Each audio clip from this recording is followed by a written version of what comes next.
нафароне ки дар шаҳри Москва қарор доред ва ба шумо духтури дандон лозим бошад, пас ба рақамҳои рӯи экран дар тамос бошед. барои сафед кардани дандон, барои табобат кардани хунукиҳои дандон, барои дандонро пломба мондан ба ин рақамҳо дар тамос бошед. ҳатман аз номи канали мо муроҷиат кунед, тахфиф карда мешавад. бародарони тоҷики мо дар хизмати шумо мебошанд. ассалому алайкум ба ҳама тамошобинони барномаҳои канали юристиҷаи барномаҳои Сорбон Сафаров. Тамошобинони азиз, хабарҳои нав баҳри шумо пешниҳод мекунам. видеода лайк мондана фаромӯш накунед. ҳамишаб як чандин нафаро нависондианд ки ака ба мисли пештара кам кам видеоҳои тарбиявӣ дар канал бупарто, яъне ки разнабразия бошад дар байни барномаҳо, то тамошобино дилгир нашаванд.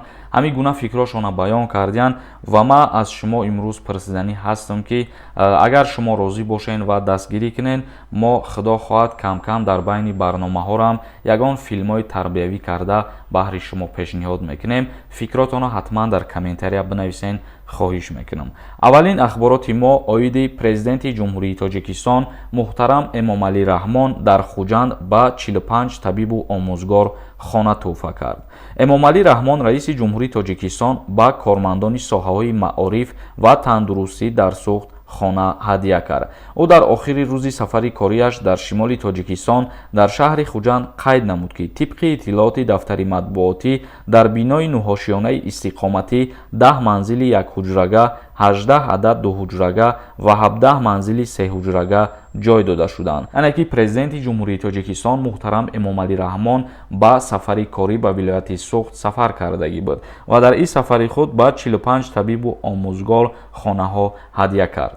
дигар ахбороти мо оиди мунтазири муҳоҷирон мебошанд. дар бахши хоҷагии манзилию коммуналӣ Федератсияи Россия коргар намерасад. яъне ки дар бахши коммуналӣ ва манзилии Федератсияи Россия норасоии коргарон ба вуҷуд омадагиай. айни ҳол зиёда аз 200 000 нафар шаҳрвандои хориҷӣ метавонанд ки ба Федератсияи Россия сафар карда дар биноҳои коммуналӣ ва манзилӣ кору фаъолият кунанд.